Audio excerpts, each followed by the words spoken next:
Hermanos, buenos días, Dios les bendiga, ¿cómo están todos? ¿Bien? Bueno, pues qué bueno, gracias a Dios. Vamos a orar, vamos a poner este tiempo en las manos del Señor.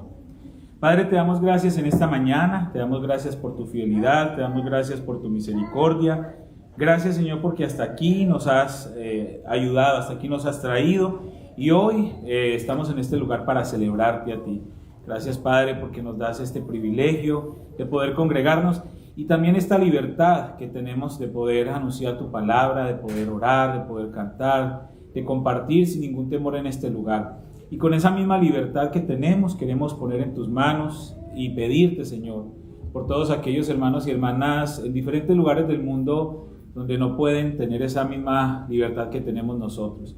Aquellos que están siendo perseguidos por causa del Evangelio, aquellos que están siendo encarcelados, incluso que están perdiendo sus vidas a causa del Evangelio, Señor. Entendemos que hay un plan y un propósito eterno, que va mucho más allá de esta temporalidad en la que estamos, Señor. Pero te pedimos por cada uno de esos hombres y mujeres, Señor, para que los fortalezcas, para que los cuides, para que los sustentes, les des sabiduría, Señor, y en medio de todo lo que puedan estar sufriendo, que su fe cada día esté más fuerte, Señor, que ellos, así como nosotros, podamos mantener la esperanza en esa vida eterna, Señor, que tú nos has prometido. Los ponemos en tus manos entonces, confiando de que, Señor, ese cuidado tuyo es un cuidado que permanece con ellos también donde quiera que se encuentren, Señor.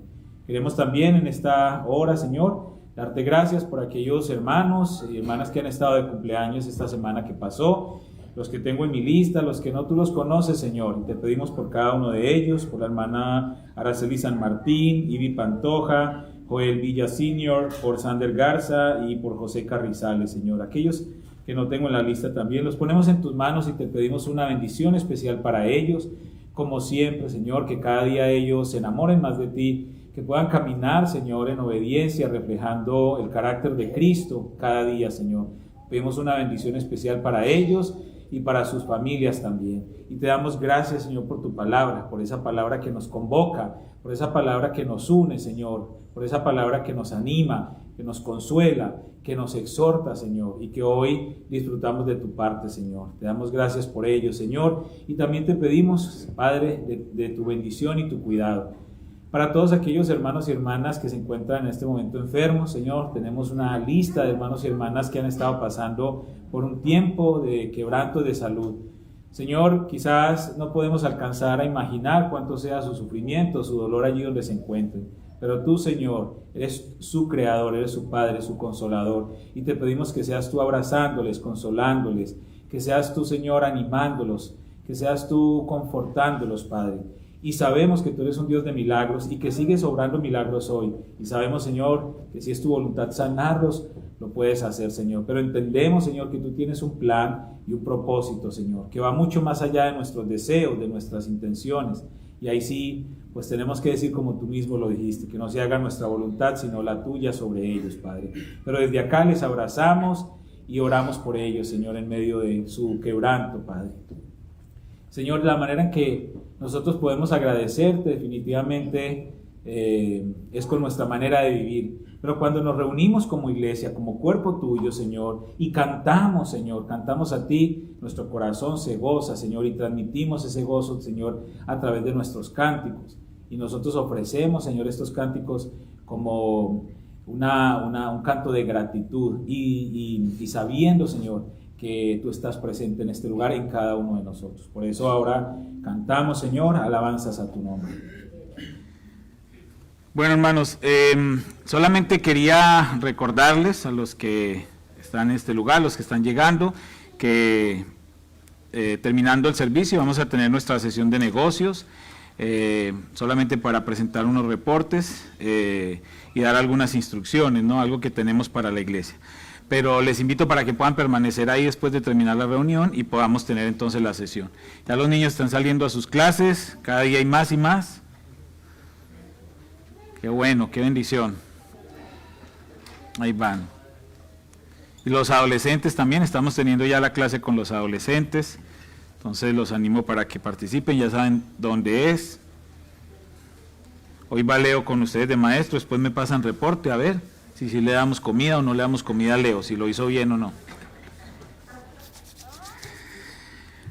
Bueno, Sigamos orando, hermanos, por nuestros niños, por nuestros adolescentes, por nuestros jóvenes. Sabemos que pues ellos día tras día están mucho más expuestos a muchísimas cosas y pues confiamos en que el Señor los cuida, ¿no? Pero nuestra tarea también como iglesia es seguir orando por ellos todo el tiempo y hacer lo que sea necesario hacer para que ellos estén bien, para que este lugar sea realmente un lugar seguro para ellos, para que ellos en cualquier momento puedan tener la confianza de a quién acudir, no a nosotros, por supuesto, a Dios, ¿no? Ese Dios que nosotros hemos puesto en sus, bueno, no puesto, pero al que les hemos encaminado. Entonces sigamos orando por ellos, porque les queda mucho camino por delante y es importante que nosotros les amemos, les tengamos paciencia, les tengamos misericordia, compasión, porque ellos también están experimentando. A veces uno como mayor, estos muchachos de hoy en día, eso decían sus papás de usted y sus abuelos de usted, siempre la frase ha existido.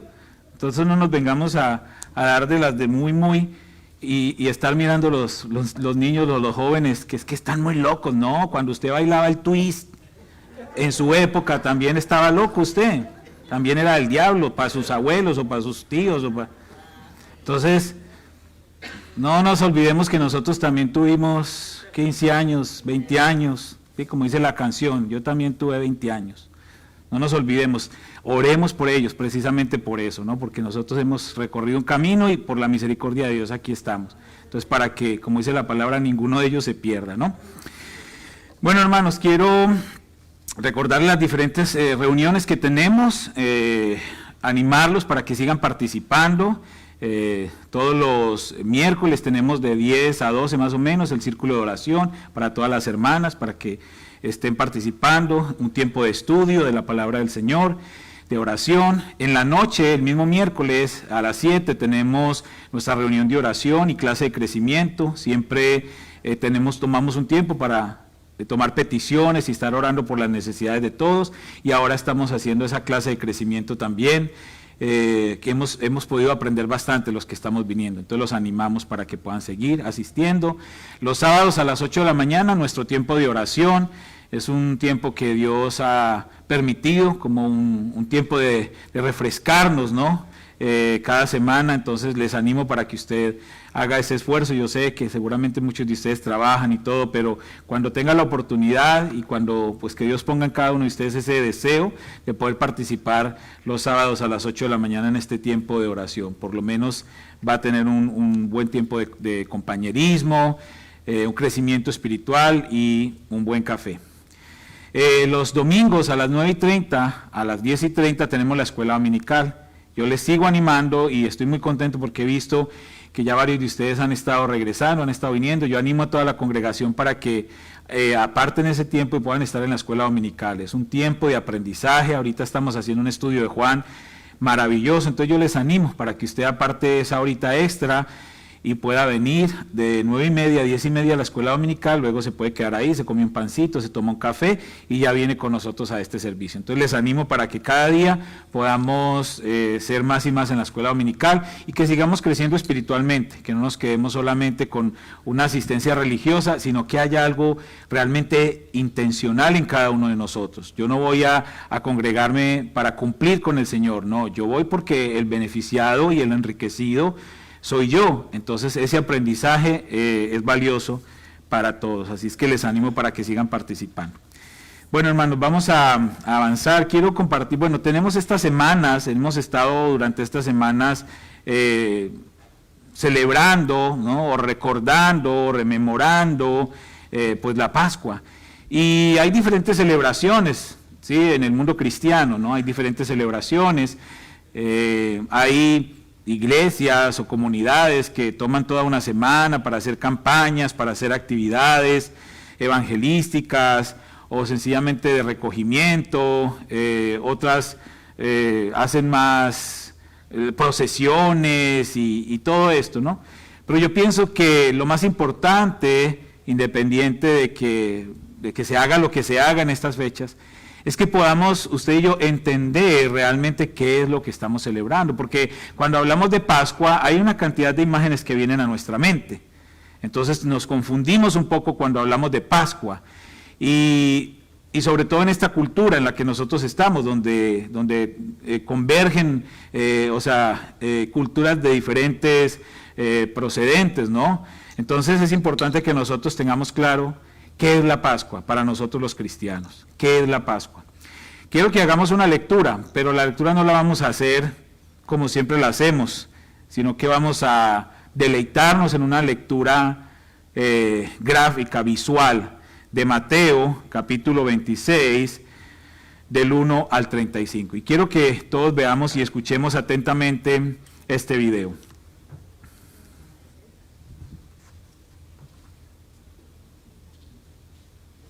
Cuando Jesús terminó de decir todo esto, dijo a sus discípulos: como ustedes saben, dentro de 2 días se celebra la Pascua, y el Hijo del Hombre será entregado para ser crucificado.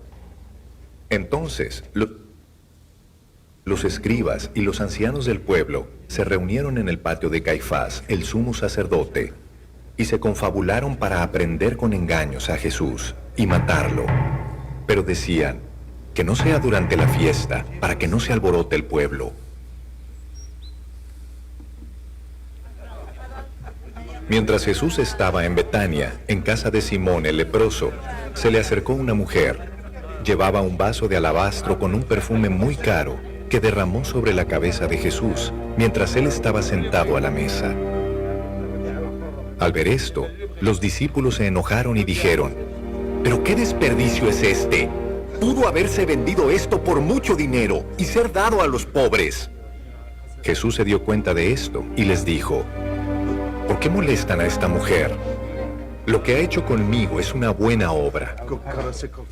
Porque ustedes siempre tendrán a los pobres, pero a mí no siempre me tendrán. Lo que ha hecho ella al derramar sobre mí este perfume es prepararme para la sepultura. De cierto les digo que en cualquier parte del mundo donde este evangelio sea proclamado, también se contará lo que esta mujer ha hecho, y así será recordada.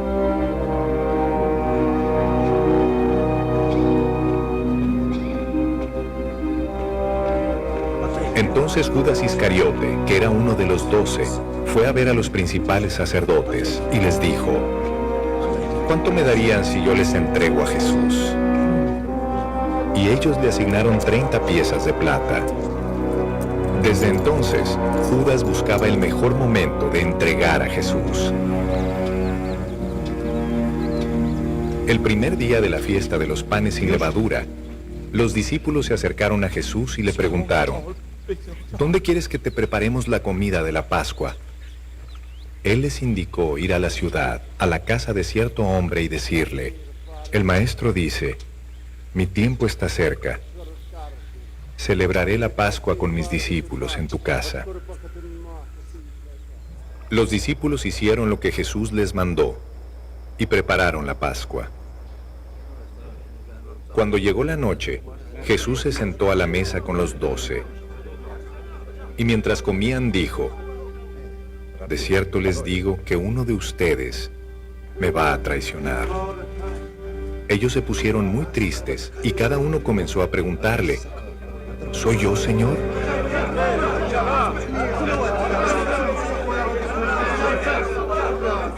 Él les respondió: el que mete la mano conmigo en el plato es el que me va a entregar.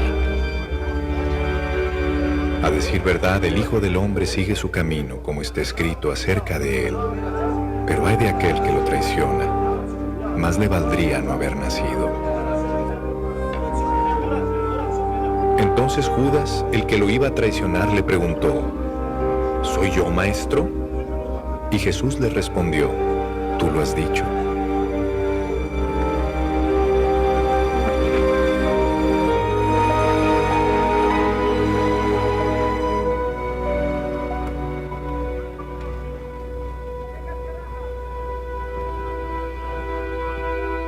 Mientras comían, Jesús tomó el pan y lo bendijo. Luego lo partió y se lo dio a sus discípulos y les dijo: tomen, coman. Esto es mi cuerpo.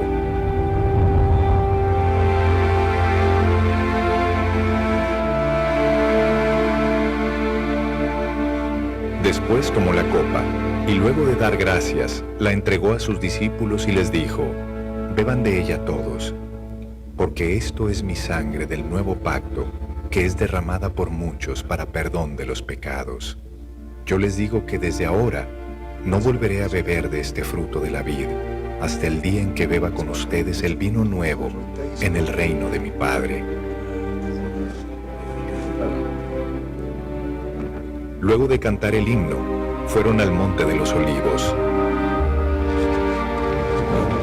Allí Jesús les dijo: todos ustedes se escandalizarán de mí esta noche, porque está escrito: heriré al pastor y las ovejas del rebaño serán dispersadas. Pero después de que yo haya resucitado, iré delante de ustedes a Galilea. Pedro le dijo: aunque todos se escandalicen de ti, yo nunca me escandalizaré. Jesús le dijo: de cierto te digo que esta noche, antes que el gallo cante, me negarás 3 veces. Pedro le dijo: aun cuando tenga yo que morir contigo, jamás te negaré. Y todos los discípulos dijeron lo mismo.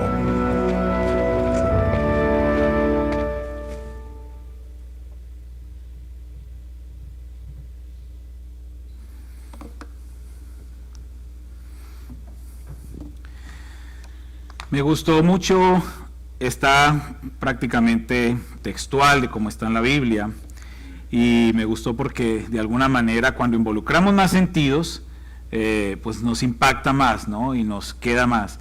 Quedémonos con eso que acabamos de ver, porque es la lectura de Mateo capítulo 26, del versículo 1 al versículo 35. En esta porción, y de paso un saludo a todos los hermanos que están ahí en el Facebook, en esta porción de Mateo, digamos que comienza esta última fase del Señor Jesucristo en la tierra, que vamos a comenzar hoy y vamos a terminar el próximo domingo, que vamos a celebrar nuestra Pascua, ¿no? Domingo de Resurrección.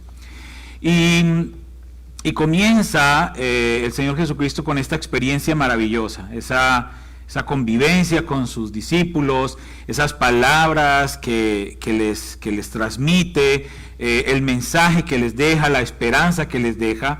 Por supuesto, ellos no entendían nada. Ellos no estaban entendiendo nada en ese momento, ¿no? No estaban entendiendo nada, pero lo estaban viviendo y estaba quedando registrado para la historia, para que usted y yo pudiéramos hoy estar compartiendo esta experiencia de ellos. Y en esta porción de Mateo capítulo 26, del 1 al 35, encuentro 4 elementos que me gustaría destacar en esta mañana, ¿no? Los 4 elementos comienzan con la letra P. Ya saben que a veces me gusta mucho utilizar estos juegos, ¿no?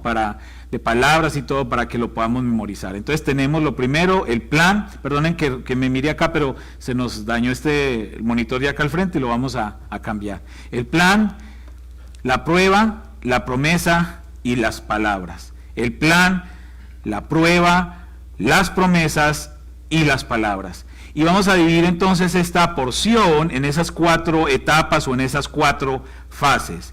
Diga conmigo: plan, prueba, promesa, palabras. Cuando estamos hablando de estos 4 elementos, estamos incluyendo en esos 4 elementos todo lo que se vivió en estos 5 minutos de video que vimos ahí. Que seguramente fueron horas, ¿no?, en el momento en el que sucedió, pero vamos a tratar de resumirlo en estos 4 puntos. Miren, en los últimos días del Señor Jesús, caminando pues como hombre sobre la tierra, Él experimentó diversas emociones y también experimentó algunos momentos que marcan su vida. Cada uno de esos momentos los experimentó con un propósito especial, y un propósito especial no solo para los discípulos que estaban con él ahí, sino para nosotros hoy, aún pasado el tiempo, cuando estamos leyendo este capítulo. Vamos a hacer un resumen de por qué estaba sucediendo, qué estaban haciendo ellos en ese momento. El Señor Jesucristo había subido a Jerusalén, estaban en las vísperas de celebrar la Pascua judía, sabiendo lo importante, lo relevante que esa fecha significa para el pueblo judío, y también que él estaba utilizando como algo importante y simbólico con toda intención para culminar su ministerio terrenal. La fiesta de la Pascua se celebraba para recordar la salida del pueblo de Israel de Egipto. Los que están fieles siguiendo las cápsulas bíblicas, ya pasamos por eso cuando estuvimos leyendo Éxodo capítulo 12, y vemos cómo esta fiesta se instituyó en el pueblo de Israel para que fuese celebrada perpetuamente hasta el día de hoy. De hecho, para este año 2022 la van a celebrar ahorita del 15 al 22 de este mes de abril. Pero ellos celebran esta fiesta, esta Pascua, porque ellos están recordando algo maravilloso que experimentaron como pueblo de Dios. La Pascua, realmente la palabra Pascua significa pasar por alto, ¿no? Significa pasar por alto y se refiere a ese día en que el ángel del Señor arrasó con la vida de todos los primogénitos en Egipto, pasando por alto, por supuesto, las casas de los hebreos. ¿Por qué? Porque ellos habían marcado los dinteles, los marcos de sus puertas con la sangre del cordero que ellos habían preparado ese día para celebrar esa cena. Y ellos habían pintado entonces los dinteles de sus casas como el Señor les había ordenado, para que esa marca le indicara a ese ángel de la muerte que allí no iba a obrar él. Solamente murieron entonces todos los primogénitos de Egipto. Y este acontecimiento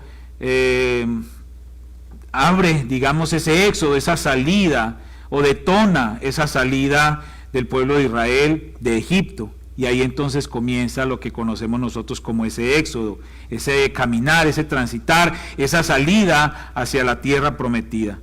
Y este día, que para ellos fue un día dulce y amargo, o sea, fueron muchas emociones en ese momento, pues ese día es celebrado cada año y ellos obviamente lo llaman o lo celebran como la Pascua judía.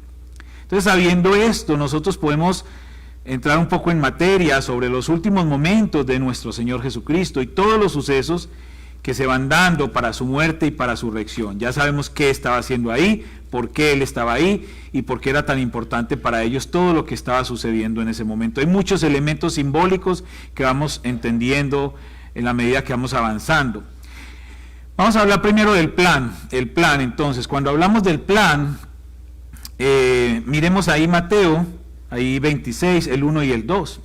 Dice: cuando hubo acabado Jesús todas estas palabras, dijo a sus discípulos: sabéis que dentro de 2 días se celebra la Pascua, y el Hijo del Hombre será entregado para ser crucificado. Mateo capítulo 26, el 1 y el 2. Luego saltemos o miremos ahí el que sigue, 3 al 5. Entonces los principales sacerdotes, los escribas y los ancianos del pueblo se reunieron en el patio del sumo sacerdote llamado Caifás y tuvieron consejo para prender con engaño a Jesús y matarle. Pero decían: no durante la fiesta, para que no se haga alboroto en el pueblo. Y saltemos ahora hacia el versículo 14 al 16. Dice: entonces uno de los 12, que se llamaba Judas Iscariote, fue a los principales sacerdotes y les dijo: ¿qué me queréis dar y yo os lo entregaré? Y ellos le asignaron 30 piezas de plata, y desde entonces buscaba oportunidad para entregarle.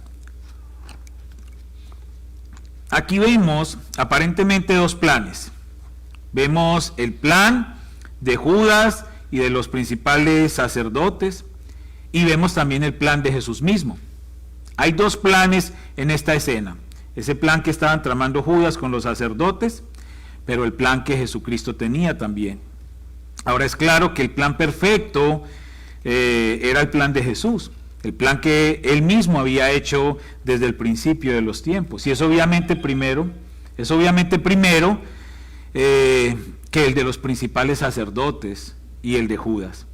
Ahora, ellos tenían sus planes antes de juntarse. Cada uno estaba buscando la manera de deshacerse de Jesús o de hacer algo, y ellos tenían esos planes de asesinar a Jesús cuando Él ya había dispuesto su día y su hora para morir, para redimirnos del pecado y de la condenación eterna.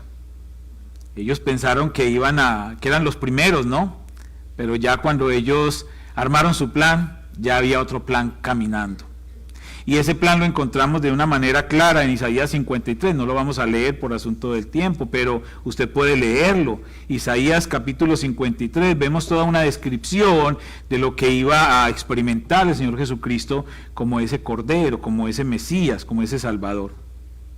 Ahora, cuando estamos hablando entonces de planes y de lo que encontramos en esta porción, algo debe quedarnos a nosotros, y es que nosotros no debemos creer que nosotros tenemos la última palabra siempre, y no debemos creer que nosotros somos los dueños de lo que sucede en nuestra vida, porque nosotros lo hemos planeado, porque nosotros lo hemos dispuesto.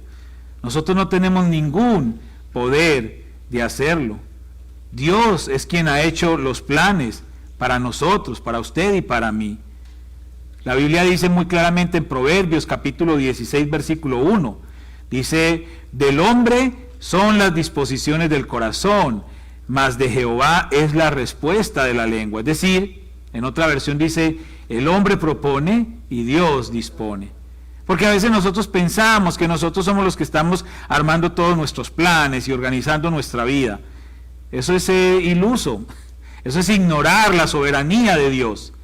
Nosotros no tenemos más que someternos a esa soberanía de Dios y aceptar los planes que Dios ya ha determinado. Por supuesto que yo puedo organizar, yo puedo planear mi vida. No es que ahora entonces digamos, no, pues el pastor dijo que vivamos nuestra vida así y que ya Dios hizo los planes y que esperemos que va a pasar. No, por supuesto que nosotros podemos planear, por supuesto que nosotros nos podemos proyectar hacia algo, pero al fin de cuentas, la última palabra la tiene Dios.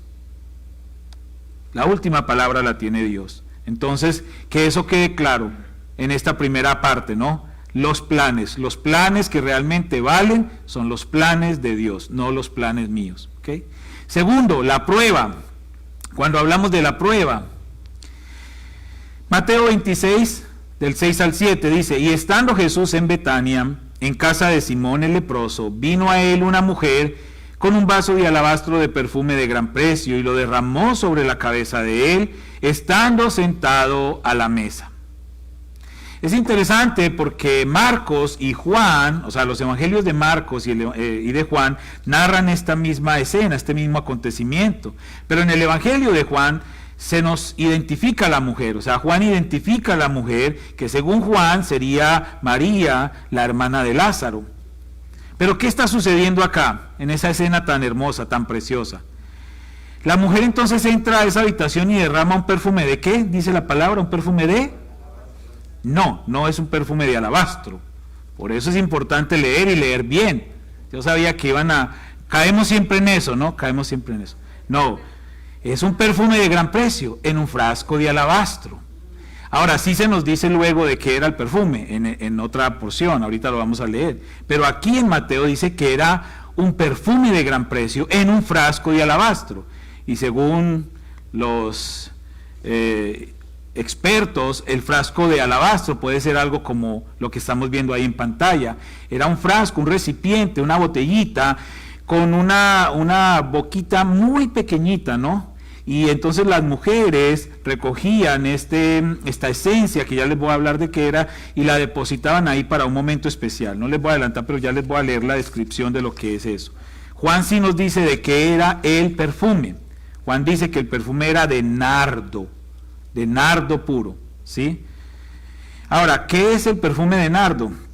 Les voy a leer algo que encontré. Dice: el perfume de nardo es un perfume fuerte extraído de una planta del Himalaya, de la familia de la valeriana, que crece por encima de los 3.300 metros. Su raíz y su tallo proporcionan la esencia, un elemento muy costoso desde los tiempos remotos.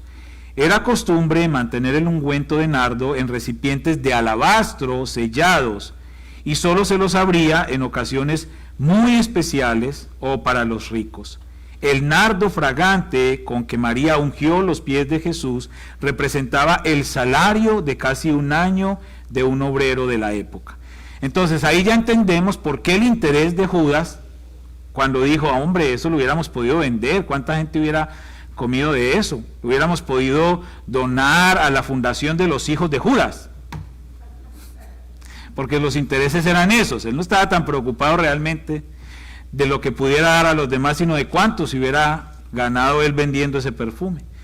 Pero ese momento tan maravilloso es un momento que no debe pasar desapercibido, y el Señor mismo lo profetizó en ese momento.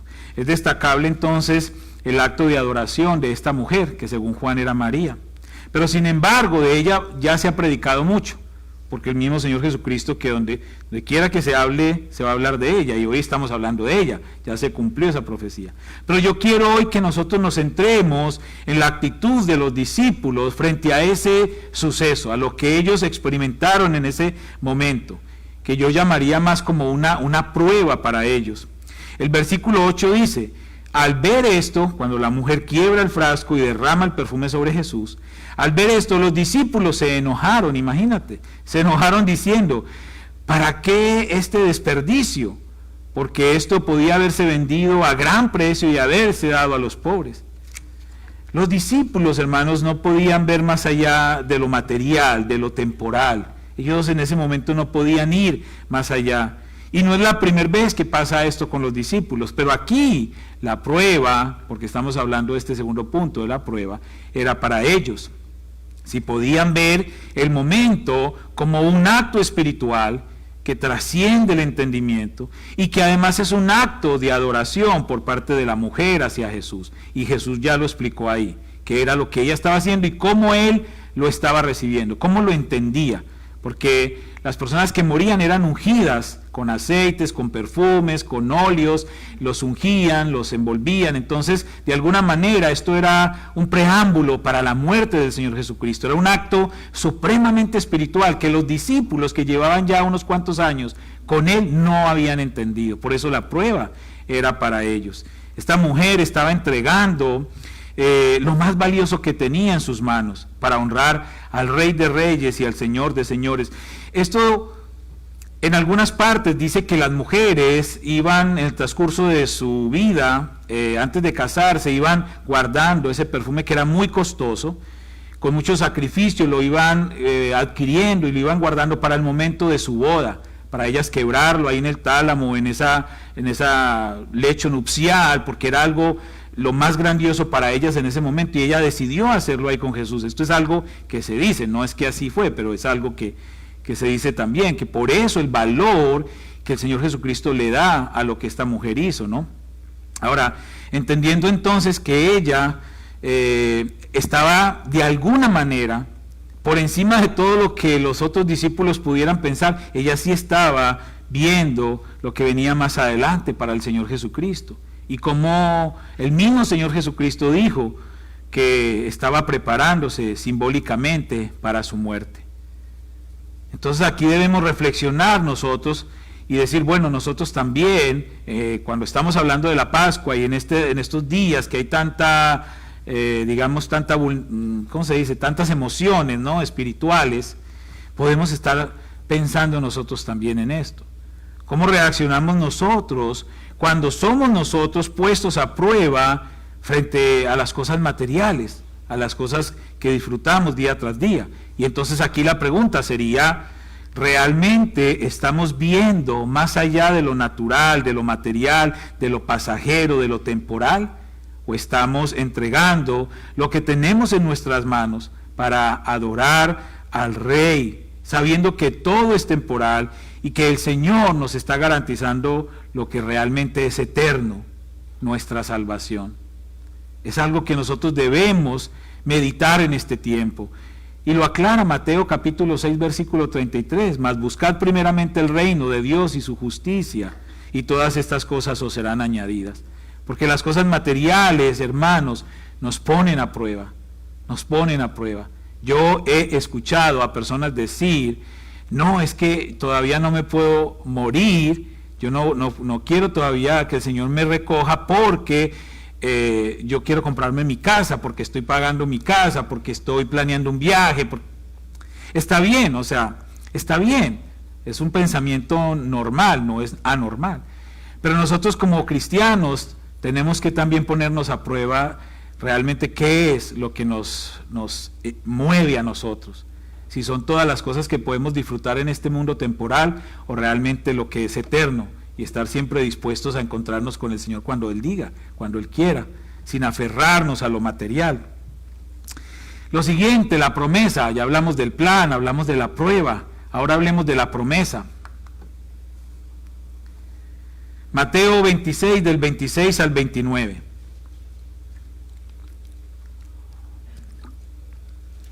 Y mientras comían, tomó Jesús el pan, y bendijo, y lo partió, y dio a sus discípulos, y dijo: tomad, comed, esto es mi cuerpo.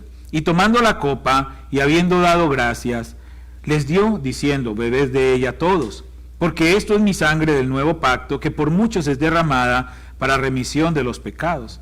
Y os digo que desde ahora no beberé más de este fruto de la vid hasta aquel día en que lo beba nuevo con vosotros en el reino de mi Padre. Este momento histórico en la vida de Jesús y de sus discípulos, nosotros lo hemos repetido por siglos. No nosotros por siglos, ¿no? Aquí ninguno tiene siglos. Pero la comunidad cristiana, ¿no?, lo ha repetido por siglos. Y en algunos, pues lo hacen cada semana, en otros cada mes, en otro, pues cada año. Pero siempre como parte de lo que nosotros conocemos como la ceremonia de la Santa Cena, que en nuestro caso la hacemos al fin de cada mes, ¿no? Pero aquí, además de todo lo que pasa en esa cena con Judas, toda esa situación con Judas, el Señor les está haciendo a los discípulos una promesa sobre ese próximo encuentro para tomar juntos el fruto de la vid. Y esas son palabras hermosas, son palabras maravillosas, porque Él dice que lo tomaremos sino hasta que estemos juntos en el reino del Padre. Eso, una vez más, ellos no lo estaban entendiendo claramente en ese momento. Ellos tenían otras cosas en su mente, pero el Señor estaba dejando todo esto sentado para que nosotros el día de hoy sí pudiéramos entender con claridad la promesa que el Señor está haciendo, para que nuestra esperanza se mantenga firme. Ahora queda claro que el Señor está prometiendo entonces a sus discípulos que estarán en el reino del Padre en la eternidad. Es lo que Él les estaba diciendo. Sabía lo que venía para ellos y que debían mantener esa promesa presente en medio de la tribulación que les esperaba en su ministerio, porque el ministerio de los discípulos realmente se iba a poner a prueba a partir de Hechos capítulo 2, y entonces a partir de ahí ellos necesitaban aferrarse a esa promesa. Y esto también viene para nosotros hoy. La Pascua es eso, es recordar esa promesa del Señor Jesucristo, para nosotros vigente también hoy. Y recordemos que Él viene nuevamente por su iglesia, y que en algún momento, seguramente muy pronto, estaremos tomando con Él ese fruto de la vid, eternamente disfrutando. Esa promesa es la que nos anima, la que nos consuela, la que nos permite avanzar día tras día. Y entre más oscuro esté el panorama, pues más luz habrá para nosotros. Porque como dice también la palabra, entre más oscura está la noche, más claro será el amanecer. Y nosotros no podemos dudar eso. Segunda de Corintios, capítulo 1, versículo 20, dice: porque todas las promesas de Dios son en Él sí y en Él amén, por medio de nosotros para la gloria de Dios. Eso es un sello de garantía. Números capítulo 23, versículo 19 dice: Dios no es hombre para que mienta, ni hijo de hombre para que se arrepienta. Él dijo y no hará, habló y no lo ejecutará. Es decir, hermanos, por nada, absolutamente por nada que nosotros podamos ver frente a nosotros, debemos poner en duda las promesas del Señor, especialmente esta esperanza que tenemos en Cristo. Si nosotros estamos dudando de las promesas de Dios, ya perdimos. Ya perdimos. No podemos dudar nunca de las promesas de Dios. Todo esto estaba sucediendo en el marco de la Pascua. Eso es todo lo que significa la Pascua. Por eso les decía al principio, ¿qué es lo que nosotros creemos que es Pascua? Y la Pascua es mucho más que lo que nosotros, los ritos y las tradiciones que nosotros hacemos cada año. Las promesas de Jesús son fieles para nosotros. Y así como prometió a sus discípulos, a través de ellos, esa promesa es dada a todos los que seguimos sus pisadas y nos hemos convertido también en sus discípulos. Y por último, palabras. Plan, prueba, promesa, palabras. Versículo 33. Respondiendo Pedro le dijo: aunque todos se escandalicen de ti, yo nunca me escandalizaré. Jesús le dijo: de cierto te digo que esta noche, antes que el gallo cante, me negarás 3 veces. Pedro. Qué tremendo maestro Pedro. O sea, su vida es una vida de enseñanza. Y lo hemos siempre como hablado como mal de Pedro, pensado mal, ¿no? Siempre lo traemos, hay muchos ejemplos negativos, pero Pedro es un gran maestro. Y es un testimonio visual, claro, contundente del poder transformador de una relación personal con Cristo. Y Pedro es un gran ejemplo de ello. Entonces Pedro, una vez más, como los que hemos leído el Evangelio y hemos sabido todas las veces que Pedro habla, una vez más, Pedro se avienta a proferir unas palabras o a decir unas palabras que le iban a mortificar por un tiempo en su conciencia. Seguramente se arrepentiría de haberlas dicho, más que de no haberlas cumplido. Proverbios 13:3 dice: el que guarda su boca, guarda su alma. El que guarda su boca, guarda su alma. Mas el que mucho abre sus labios, tendrá calamidad. Eso es en muchas palabras, es que el que habla mucho se mete en problemas. Mejor no hablar tanto. Yo me meto en muchos problemas, porque yo hablo mucho. Pero el Señor nos está exhortando sobre eso. El que guarda su boca, guarda su alma. Mas el que mucho abre sus labios tendrá calamidad. Eclesiastés también, dice Salomón, dice Eclesiastés 5:5, mejor es que no prometas, y no que prometas y no cumplas. Y entonces ahí sí ya vamos entrando más en la olla, ¿no? Vamos entrando más. Mateo 5:37 dice: pero sea vuestro hablar sí, sí, no, no. Porque lo que es más de esto, de mal procede. Qué bueno que nosotros aprendamos de esta lección de Pedro. Pedrito, pero les digo, es un gran maestro. Pedro ha prometido algo que no pudo cumplir. Porque engañoso es el corazón humano y solo Dios lo conoce, ¿no? En sus últimos momentos, Jesús escucha estas palabras de Pedro. Y lo único que puede tener es compasión por lo mal que lo pasará Pedro.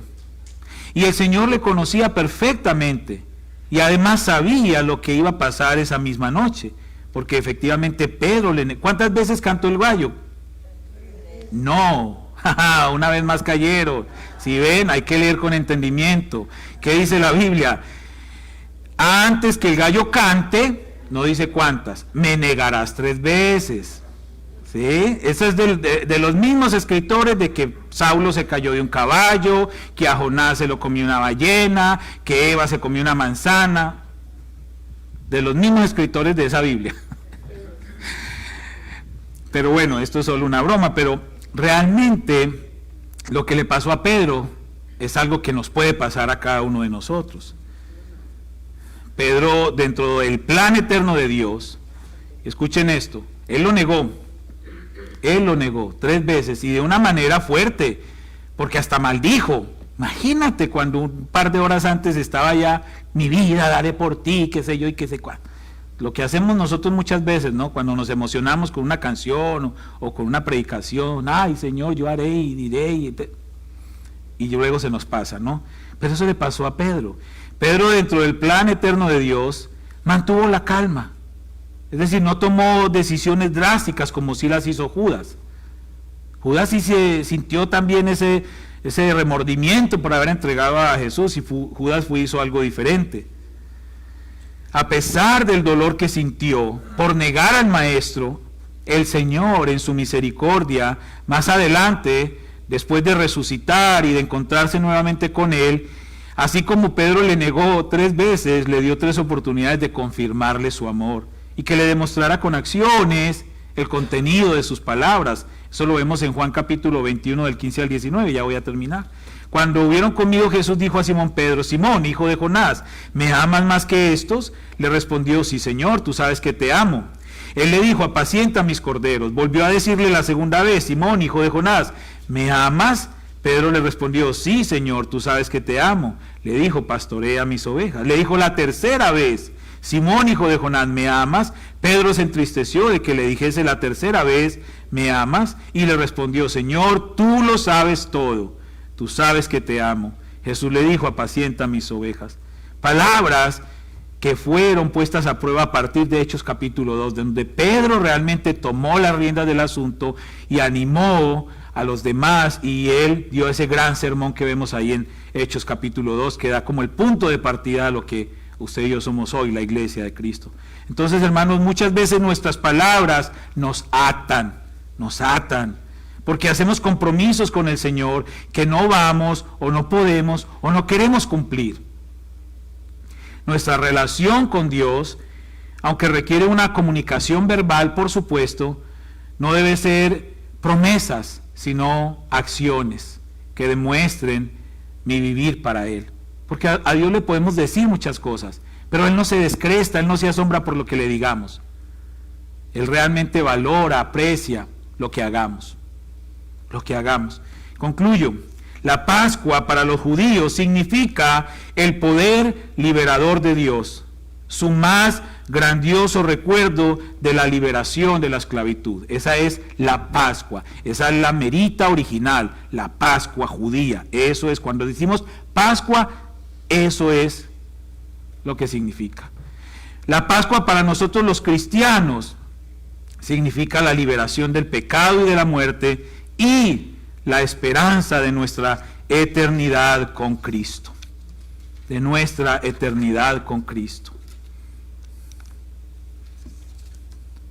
Entonces, plan, prueba, promesas, palabras. Son parte clave de estos últimos minutos del Rey Jesús en su vida terrenal, y que cumplían su propósito con quienes fueron los protagonistas de estos momentos, los discípulos en general. Pero específicamente hoy hemos hablado de Judas y de Pedro. Y es interesante que a uno de ellos la experiencia de su relación con Cristo lo llevó a la muerte y a la perdición eterna, porque Judas tomó su decisión drástica y fue y se ahorcó. Pero al otro, esa misma experiencia frustrante lo llevó al arrepentimiento y a la vida eterna, porque Pedro, a pesar de lo que experimentó, se arrepintió. Entonces nos podemos preguntar hoy, ¿cómo impacta la muerte de Cristo en nuestra relación con Él? ¿Cómo impacta la muerte de Cristo en nuestra relación con Él? Si realmente, hermanos, escuchen esto final, si realmente queremos celebrar la Pascua, debemos hacerlo seriamente, debemos hacerlo verdaderamente, debemos hacerlo bíblicamente, debemos hacerlo cristianamente. Las tradiciones, por muy hermosas que sean, por muy coloridas, por muy divertidas, nos están ocultando y distrayendo del verdadero significado de la Pascua. Y escuchen esto, que tenga oídos para oír, que entienda. Lo que debemos enseñar a nuestros hijos es que busquen a Jesús, no que busquen nada más. Padre, te damos gracias en esta hora. Gracias, Señor, porque podemos entender lo que realmente significa Pascua. La Pascua no es lo que las tradiciones nos están enseñando y lo que nos están llevando a hacer y lo que nos están distrayendo para que nosotros podamos ir a tu palabra y entender lo que realmente es Pascua, lo que realmente significa la Pascua, esa liberación, Señor, del pecado, de la muerte, y esa proclamación y promesa para la esperanza de una vida eterna. Pero nos distraemos buscando entre los matorrales y en el zacate y en el pasto y muchas otras cosas que no son la Pascua. La Pascua es lo que la Biblia dice que es la Pascua y punto. Y hoy estamos en este lugar dándote gracias a ti por esa Pascua, porque esa Pascua para nosotros ha significado el perdón de nuestros pecados, ha significado la garantía y la esperanza de una vida eterna. Y te damos gracias por eso, Señor. Por eso te alabamos y te bendecimos y te glorificamos y celebramos cada día de nuestra existencia esa verdadera Pascua. Te alabamos, Padre, en el nombre de Cristo Jesús. Amén y amén.